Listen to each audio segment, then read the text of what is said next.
नमस्कार, अपना उत्तराखंड देख रहे हैं आप सभी। आपके साथ मैं हूं जीनत सिद्दीकी। शुरुआत करते हैं खबरों की। बड़ी खबर देहरादून से आ रही है। कैबिनेट की बैठक जारी। कैबिनेट में आज कुल 14 प्रस्ताव। अगली कैबिनेट की जो बैठक जो है एक आगामी वो रेफर की गई है और हाई कोर्ट के रिटायर्ड मुख्य न्यायाधीशों के भत्ते बढ़ाए गए हैं। इस बैठक में मुख्य न्यायाधीशों की अगर बात करें 20,000 से बढ़ाकर 30,000 इनका भत्ता किया गया है और 15,000 अगर हम सिर्फ न्यायाधीशों की बात करें तो 15,000 से 25,000 रुपये इनका भत्ता किया गया है। तो ये कुछ जो बदलाव हुए हैं इस बैठक में उसके बारे में हम आपको जानकारी दे रहे हैं। तो कुल 14 प्रस्ताव आए हैं और जिसमें से न्यायाधीशों का भत्ता एक बहुत महत्वपूर्ण और मंत्री मदन कौशिक प्रेस कॉन्फ्रेंस कर रहे हैं। आइए सुनते हैं।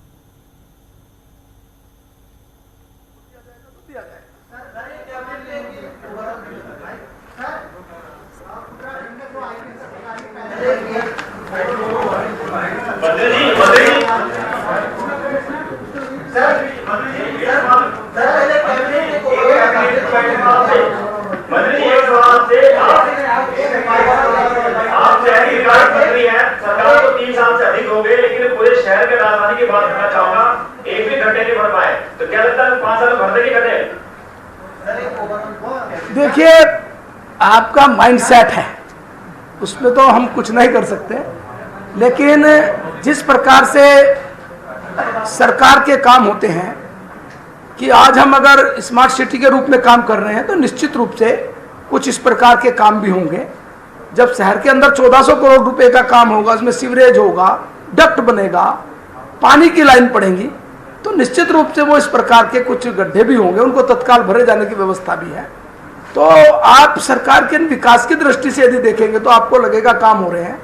वो टेक्नोलॉजी मैं आपसे भी जरूर पूछूंगा इस प्रेस के बाद, जिस टेक्नोलॉजी में किसी भी प्रकार के गड्ढे किए बिना हम पानी की लाइन डक्ट बना लें तो निश्चित रूप से हम उसका उपयोग भी करेंगे। आज कैबिनेट में 14 बिंदु आए हैं। एक को हमने अगली कैबिनेट के लिए रखा है, 13 पर निर्णय लिया गया है। इसमें प्रमुख रूप से जो नैनीताल हाईकोर्ट के पूर्व न्यायाधीश और न्यायाधीश हैं उनकी जो मिनिस्ट्रियल एवं सेवक भत्ते उसमें बढ़ोतरी के संबंध में था। एक जो हमारा हेमवती नंदन बहुगुणा चिकित्सा विश्वविद्यालय है उसके कुलपति के कार्यकाल 65 से 70 वर्ष और वर्तमान कुलपति पर लागू होने के संबंध में था। इसी प्रकार राजस्व विभाग के अंतर्गत जो 143 धारा है इसमें जो हमने निर्णय लिया है कि जो जोनसार भाबर में भी हम लोग इसको जारी करेंगे, जो एक पहले निर्णय लिया था। और जो हमारा इसी प्रकार से जो प्राधिकरण क्षेत्र में हमारा जहां हमारी योजना महायोजना है उसके अंतर्गत 143 की आवश्यकता नहीं होगी। इसी प्रकार से जो ऋषिकेश एम्स के पास एक 1.43 एकड़ भूमि को हम एक न्यास ने हमसे मांगी है, जो फ्री में वहाँ रोगियों के अटेंडेंट इत्यादि को रखने की व्यवस्था करेगा। इसकी जो प्रक्रिया राज्य ने वो पूरी की है। लघु सिंचाई में एक इंजीनियर था, उसकी डेथ के बाद जो 4 लाख की रिकवरी थी उसको बट्टे खाते में डालने की बात हुई है। जो विधानसभा का चतुर्थ विधानसभा का जो 2020 का द्वितीय सत्र था उसे आहूत किए जाने के संबंध में 23, 24, 25 का यह निर्णय भी हम लोगों ने लिया है। तो इस प्रकार से ये महत्वपूर्ण निर्णय हम लोगों ने लिए हैं। मंत्री जी, पहले आईपीएस बरिंदरजीत सिंह अपने अधिकारियों के खिलाफ गए, उसके बाद में वरिष्ठ आईपीएस पीवीके प्रसाद एक चौकी में जाके छात्र की पिटाई करते हैं। कितना ये ऐसा आप गंभीर मसला मानते हैं, मामला समझते हैं कि आईपीएस अधिकारियों के चेहरे सामने आ रहे हैं? जहाँ तक पहले वाला मामला है, चूंकि वो कोर्ट में गए हैं इसलिए उस पर जो टिप्पणी है वो उस प्रकार से करना यहाँ उचित नहीं है। तो महत्वपूर्ण ये रहा कि न्यायाधीशों के भत्ते जो हैं बढ़ाए गए। इसी बीच एक और बड़ी खबर आ रही है देहरादून से। सितंबर में होगा विधानसभा का मानसून सत्र। 23, 24, 25 सितंबर को जो देहरादून में मानसून सत्र होगा, कैबिनेट ने मानसून सत्र को आहूत करने की हरी झंडी जो है दे दी है। 23, 24 और 25 सितंबर को देहरादून में मानसून सत्र आयोजित किया गया है।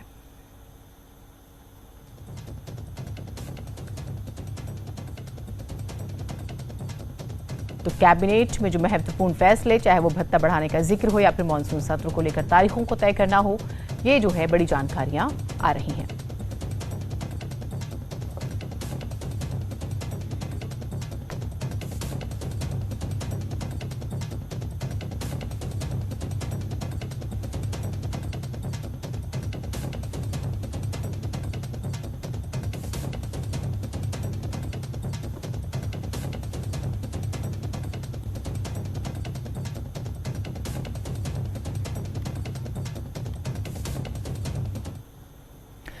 पिथौरागढ़ की बात करते हैं। आपदाग्रस्त इलाकों से लौटने के बाद पूर्व मुख्यमंत्री हरीश रावत नैनीताल पहुंचे, जहां उन्होंने राज्य सरकार पर निशाना साधते हुए कहा है कि मुनस्यारी और अन्य इलाकों में हालात केदारनाथ जैसी आपदा के हैं, लेकिन सरकार ने उनको उनके हाल पर छोड़ दिया है। हरीश रावत ने कहा है कि अब जरूरत है कि केंद्र और राज्य से मिलकर पहाड़ का अध्ययन करें और उस रिपोर्ट के आधार पर विस्थापन किया जाए। एक सुझाव जो मैं राज्य सरकार को देना चाहता हूं, जिस पर केंद्र सरकार को भी गौर करना चाहिए, कि आपको नए तरीके के जो संकेत मिल रहे हैं आपदा के, जो उत्तराखंड के भविष्य के लिए बहुत चिंताजनक हैं, हिमालयी राज्यों के लिए चिंताजनक हैं, उसके लिए एक उच्च स्तरीय अध्ययन दल गठित होना चाहिए। इसके महामुकाबले में अभी वक्त है, लेकिन कांग्रेस के राष्ट्रीय महासचिव हरीश रावत की सक्रियता कांग्रेस नेताओं को मुश्किलों को बढ़ा रही है। लेकिन ऐसा क्यों हो रहा है, वो इस रिपोर्ट में देखिए आप। उत्तराखंड में सत्तारूढ़ बीजेपी का मुकाबला साल 2022 में कांग्रेस के किस चेहरे से होगा, इस सवाल पर अभी से अटकलों का बाजार गर्म है। ये सवाल राज्य में हरीश रावत की सक्रियता को देखते हुए अभी से ज्यादा उठ रहे हैं, क्योंकि हरीश रावत कभी देहरादून तो कभी गैरसैंण तो कभी आपदाग्रस्त इलाकों में जाकर कांग्रेस का हाथ जनता के साथ वाला नारा बुलंद करने की कोशिश में है। हालांकि चेहरे के सवाल पर हरदा का अपना ही अंदाज है। 55 साल से कांग्रेस की सेवा कर रहा हूँ, यदि मुझे संगठन नहीं समझा जा रहा है तो फिर मेरा बड़ा दुर्भाग्य है। तो मेरी सक्रियता का मतलब ही कांग्रेस की सक्रियता है, संगठन की सक्रियता। राज्य में कांग्रेस साफ साफ दो धड़ों में बटी हुई नजर आती है। एक तरफ टीम हरीश रावत है तो दूसरी ओर नेता प्रतिपक्ष इंदिरा हृदयेश और पीसीसी चीफ प्रीतम सिंह की जुगलबंदी है। हालांकि हरीश रावत की सक्रियता के पीछे नेता प्रतिपक्ष की अपनी ही दलील है। हरीश रावत मुख्यमंत्री भी रहे हैं और महासचिव भी हैं, तो अगर वो गैरसैंण गए तो यही देखने गए, मैंने भी बयान दिया उस पर कि भाई आपने कहा ग्रीष्मकालीन राजधानी होगी, क्या वहाँ कोई कार्यालय काम कर रहा है कि पहाड़ के लोगों को देहरादून न जाना पड़े, वहाँ से काम हो जाए? मैंने तो खुद बयान दिया। वही बीजेपी का कहना है कि कांग्रेस में सभी ने अपने लिए गड्ढे खोदे हुए हैं, ना तो वो किसी को स्वीकार करेंगे और ना ही कोई उन्हें स्वीकार करेगा। कोई ताकत ऐसी नहीं है कि उनको कोई स्वीकार कर ले या वो किसी को स्वीकार कर ले। कितनी बड़े लोग उसमें मध्यस्थता कर लें, वो नहीं होने वाला है, क्योंकि सबने अपने लिए खड्डे पहले से खोद रखे। कांग्रेस के भीतर चल रहे समुद्र मंथन से अमृत निकले या विष, लेकिन मुकाबला बीजेपी से होना तय है। इसीलिए हरीश रावत अपने बयानों से कभी बीजेपी तो कभी कांग्रेस को ही उलझाए रखते हैं और खुद को कांग्रेस के केंद्र की धुरी में बनाए हुए हैं। न्यूज 18 के लिए हल्द्वानी से शैलेंद्र नेगी के साथ पिथौरागढ़ से विजयवर्धन उप्रेती की रिपोर्ट। उत्तराखंड में किसानों को दैवीय आपदा या फिर सूखे के कारण खेती में होने वाले नुकसान पर मिलने वाले मुआवजे के नियम अब राज्य सरकार बदलने जा रही है। कृषि मंत्री सुबोध उनियाल ने बताया है कि पहले पर्वतीय क्षेत्रों में तहसील स्तर पर मुआवजा दिया जाता था, तो वहीं मैदानी क्षेत्रों में न्याय पंचायत के आधार पर मुआवजा तय किया जाता था, लेकिन अब पर्वतीय क्षेत्रों में न्याय पंचायत स्तर पर तो वहीं मैदानी क्षेत्रों में तहसील स्तर पर मुआवजा दिया जाएगा। मैदानी क्षेत्र में जो न्याय पंचायत का मानक है, कंपनसेट का जहाँ तक प्रश्न है, ये ओलावृष्टि अतिवृष्टि से नुकसान तो हमारा सेब की फसल का जो है वो इंश्योरेंस कवर उसको है, बाकी ये आपदा प्रबंधन के तहत होता है। तो हमारे यहाँ आकलन किया जा रहा है और राजस्व विभाग भी इसका आकलन करता है। आकलन करने के निर्देश दे दिए गए हैं और उसके हिसाब से आपदा प्रबंधन के नियमों के हिसाब से बांटा जाएगा। और अब बात बारिश की कर लेते हैं। प्रदेश में बारिश से फिलहाल राहत मिलने की उम्मीद कम ही नजर आ रही है। एक बार फिर मौसम विभाग ने प्रदेश के ज्यादातर हिस्सों में भारी बारिश की चेतावनी जारी कर दी है। मौसम विज्ञान केंद्र के मुताबिक आज और कल उत्तराखंड के ज्यादातर हिस्सों में भारी बारिश की संभावना है। मौसम विज्ञान केंद्र के मुताबिक कुछ जगहों पर एक्सट्रीम रेनफॉल के आसार नजर आ रहे हैं, तो वहीं इन दिनों लगातार बारिश को लेकर लोग भी परेशान हैं और यात्रा ना करने की सलाह उन्हें दी जा रही है, क्योंकि लैंडस्लाइड और रोड ब्लॉक की घटनाएं भी लगातार बढ़ती जा रही हैं।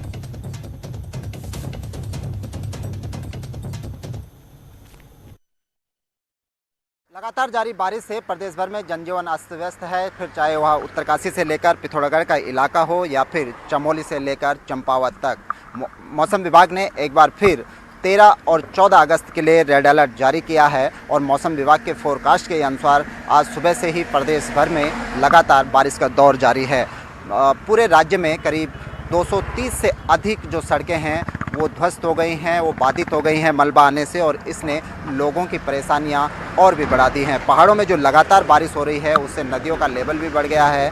जो गंगा नदी है वो ऋषिकेश में अपने वार्निंग लेवल पर बह रही है और उसको डेंजर जोन पहुंचने में बस कुछ ही सेंटीमीटर का अंतर होगा। इसके चलते ऋषिकेश और उसके आसपास के क्षेत्रों में अलर्ट जारी कर दिया है कि लोग नदी तटों पर न जाएं। जो नदी तटों के आसपास रहते हैं वो भी सुरक्षित स्थानों पर चले जाएं। मौसम विभाग का कहना है कि आज और कल हैवी से हैवी रेनफॉल राज्य के कुछ हिस्सों में हो सकता है। इसके अलावा बिजली गिरने की घटनाएं भी इस दौरान सामने आ सकती हैं। 15 अगस्त के बाद भी 15 और 16 तक भी बारिश का ये दौर इसी तरह से जारी रहने वाला है, ये मौसम विभाग ने फोरकास्ट जारी किया है। और इसी के मद्देनज़र शासन के द्वारा चाहे वो SDRF हो, NDRF हो, चाहे वो डिस्ट्रिक्ट एडमिनिस्ट्रेशन हो, उसको अलर्ट किया गया है तो इस दौरान पूरी सतर्कता बरते। कैमरा पर्सन राकेश रावत के साथ सुनील नौप्रभात, न्यूज़ 18 देहरादून। और चमोली से बड़ी खबर आ रही है। भारी बारिश और से जनजीवन अस्त व्यस्त हो गया है। बारिश की वजह से कई सड़कें बंद हो गई है। लैंडस्लाइड की वजह से बद्रीनाथ हाईवे भी बंद हो गया है। तो आपने देखा कि मौसम विभाग जो है अलर्ट तो कर ही रहा है, लेकिन कई जगहों पर अभी से स्थिति खराब है। और तस्वीरें पिछले तकरीबन 1 महीने से ऐसी ही आ रही हैं। सड़कें टूट रही हैं, जमीन धंस जा रही है। लैंडस्लाइड की तस्वीरें आप देख रहे हैं, पहाड़ गिर रहे हैं, मकान जो हैं वो क्षतिग्रस्त हो रहे हैं, जाने जा चुकी हैं। और ये तस्वीर भी हम आपको लगातार दिखा रहे हैं। यहाँ पे कल रात में और आज अर्ली मॉर्निंग में काफ़ी हेवी रेन्स यहाँ पे हुए और उससे काफ़ी जो सड़कें हैं वो बंद हो गई थी। तो हमारे जो भनेर पानी, लामबगड़, पागल नाला वगैरह वगैरह बहुत सारी जगह पे NH ब्लॉक हो गया था, तो सभी जगह खुलवाया जा चुका है। अभी बस लामबगड़ और ये चाड़ा के पास में भी रोड ब्लॉक है, उसको भी खोलने की कार्रवाई की जा रही है। पिथौरागढ़ में लगातार भारी बारिश जारी है और जनजीवन अस्त व्यस्त है। बारिश की वजह से कई सड़कें बंद हो चुकी हैं। सड़कों को खोलने के लिए प्रशासन जो है वो लगातार मेहनत कर रहा है। तो पिथौरागढ़ से तस्वीरें आप देख रहे हैं। तो अलग अलग जगहों पे पहले से ही जनजीवन अस्त व्यस्त है। ऐसे में बारिश का अलर्ट परेशान करने वाला है। पेड़ टूट रहे हैं, आप देख रहे हैं, जमीन धंस जा रही, लैंडस्लाइड की तस्वीरें आप देख रहे हैं, बोल्डर गिर रहे हैं, रास्ते बंद हो रखे हैं। और इसी वजह से कहा गया है कि आप कोशिश कीजिए कि यात्रा ना करें तो बेहतर होगा। और अभी तो और बारिश के बारे में विभाग लगातार कह रहा है और बारिश की वजह से पहले से ही कई सड़कें बंद हो रखी हैं।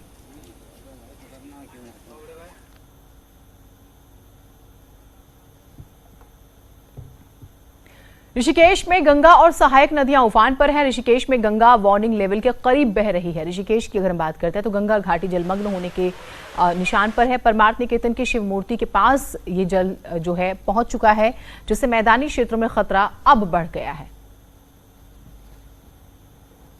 गंगा में बढ़ता जल स्तर इस समय खतरे की घंटी के पार हो चुका है और इसका सीधा असर जो है पश्चिमी उत्तर प्रदेश तक पड़ने जा रहा है। आप देख सकते हैं इस समय हम खड़े हैं परमार्थ निकेतन के घाट पर, जहां शिव मूर्ति का प्लेटफॉर्म जो बहुत ज़्यादा ऊपर है गंगा के जल स्तर से, वो भी पूरी तरह से डूब चुका है और लगातार जो जल स्तर है वो बढ़ता जा रहा है। ऋषिकेश से आशीष डोभाल, न्यूज़ 18। चंपावत के टनकपुर में उफनाई शारदा नदी में पहाड़ से बहकर आ रही लकड़ियों के लिए लोग जान से खेल रहे हैं। चंद लकड़ियों के लिए रौद्र रूप में बह रही नदी में बच्चे कूद रहे हैं। घर में गैस सिलेंडर न होने का बहाना बनाते हैं। इन लकड़ियों को सुखाकर बेचने का ये काम करते हैं। तो देखिए ये तस्वीरें पहले भी आई थी, क्योंकि हम देख रहे हैं कि पेड़ पौधे भी बह जा रहे हैं जिस तरह से उफान पर है नदियां, नाले, और उसके साथ ये लकड़ियां जो हैं बह कर आती हैं। अब कुछ लोग ये तर्क देते हैं कि उनके घर में क्योंकि गैस सिलेंडर नहीं है तो वो इन्हीं लकड़ियों के जरिए खाना पकाते हैं। तो ये भी कहा जा रहा है कि नहीं, इन लकड़ियों को सुखा के फिर ये बेचते हैं किलो के हिसाब से, और ये आजीविका का भी एक साधन है। तो कई तरह की बातें हो रही, लेकिन हाँ, जानी नुकसान हो सकता है, क्योंकि आप नदी का रौद्र रूप देख रहे हैं और इसमें बच्चे बह भी सकते हैं या कोई और भी।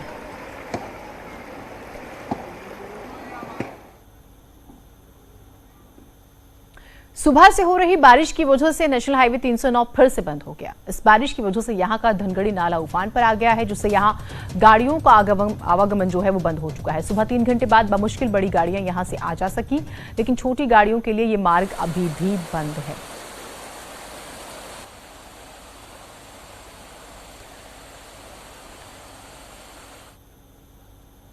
मसूरी देहरादून मार्ग का मैगी पॉइंट के पास भारी बारिश की अगर हम बात करें 50 से 60 मीटर का हिस्सा ढह गया और अब पहाड़ से कटान की वजह से भी स्थिति खराब हो रही है, लेकिन लगातार हो रही बारिश इसमें रोड़ा बन गई। अब विभाग कह रहा है कि 60 मीटर लंबी और 15 से 20 मीटर ऊंची वॉल बनाने में महीनों भर का समय लग सकता है और ये इतना सरल नहीं है।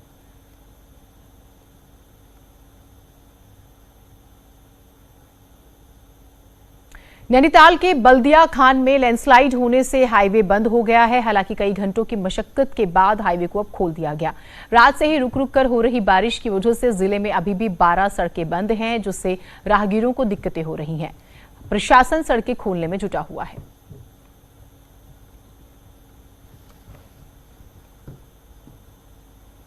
बड़ी खबर चंपावत से भी आ रही है। यहां NH4 पर टनकपुर हाईवे पहाड़ी से मलबा और बोल्डर आने की वजह से बंद हो गया। हाईवे 4 जगहों से बंद हुआ है, जिसकी वजह से दोनों ओर वाहनों की आवाजाही बंद है। बारिश की वजह से 6 ग्रामीण सड़कों का फिलहाल मुख्यालय से संपर्क कट गया है।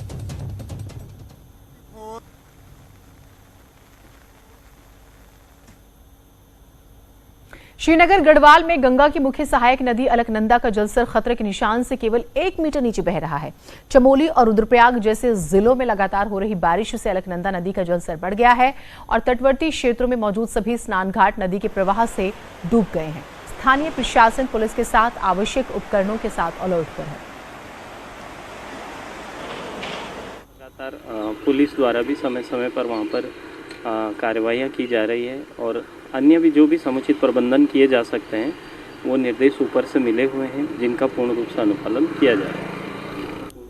ब्रेक के बाद स्वागत है आप सभी का। बड़ी खबर टिहरी से आ रही है। बिजली गिरने से युवक की मौत हो गई है। आकाशीय बिजली गिरने से युवक की मौत। जौनपुर विकासखंड के चडोगी गांव की घटना है। पिछले दिनों भी बिच्छू गांव में व्यक्ति की मौत हो गई थी। लगातार 2 घटनाओं से जो लोग हैं इलाके के वो जरूर डर गए हैं। तो बिजली गिरने से एक और मौत हुई है, इससे पहले भी एक मौत हुई थी। लोगों में अब दहशत है।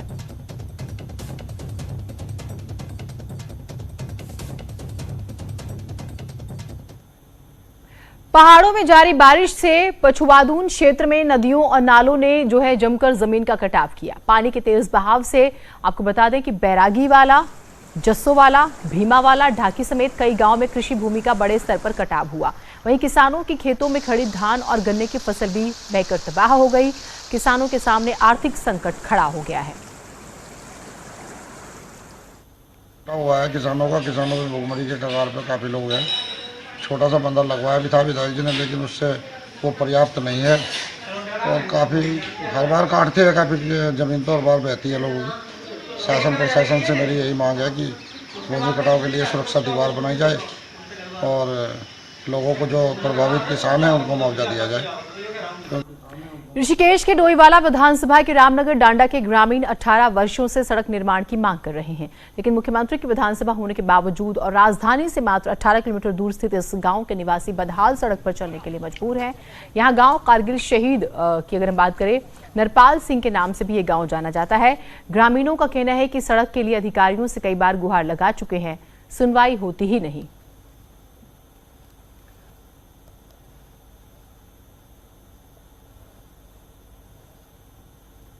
हमारे मुख्यमंत्री जी से हमने कई बार गुहार लगा दी कि हमारी रोडें ऐसी हैं, हमारे यहाँ स्ट्रीट लाइट नहीं है, हमारे यहाँ कई समस्याएं हैं। समस्याएं तो बहुत है, लेकिन फिलहाल तो ये इस रोड की समस्या है ना।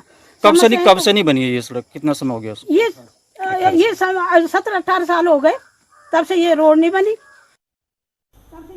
कोरोना संक्रमण अब लगातार तेजी से फैल रहा है, आंकड़े बढ़ रहे हैं।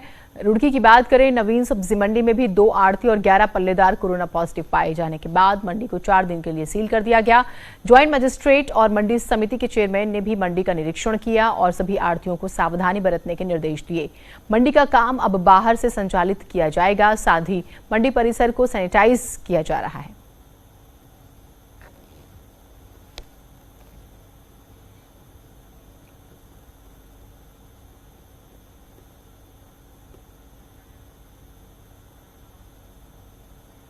अपनी प्राकृतिक सुंदरता के लिए पहचान रखने वाले कोटद्वार के छोटे से हिल स्टेशन गुमखाल का अस्तित्व खत्म होने की कगार पर है। NH 534 के किनारे बसा गुमखाल बाजार NH चौड़ीकरण योजना की चपेट में आ रहा है। हाईवे चौड़ीकरण के साथ ही पूरे बाजार को एक झटके में ध्वस्त कर दिया जाएगा। बाजार के दोनों ओर खाई है, ऐसे में मार्केट को पीछे शिफ्ट करने का विकल्प भी नहीं बचा। मार्केट तोड़े जाने की खबर के बाद से व्यापारियों में दहशत बनी हुई है।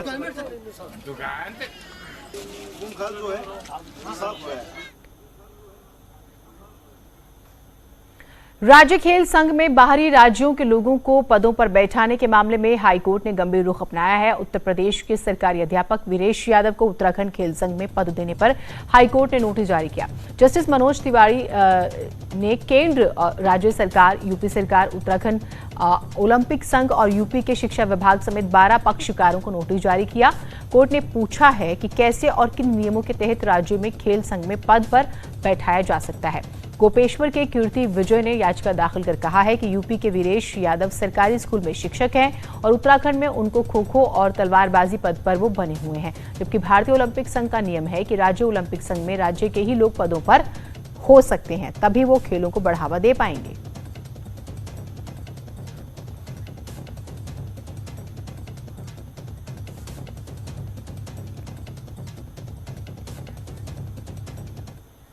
और अब देख लेते हैं पहाड़ एक्सप्रेस।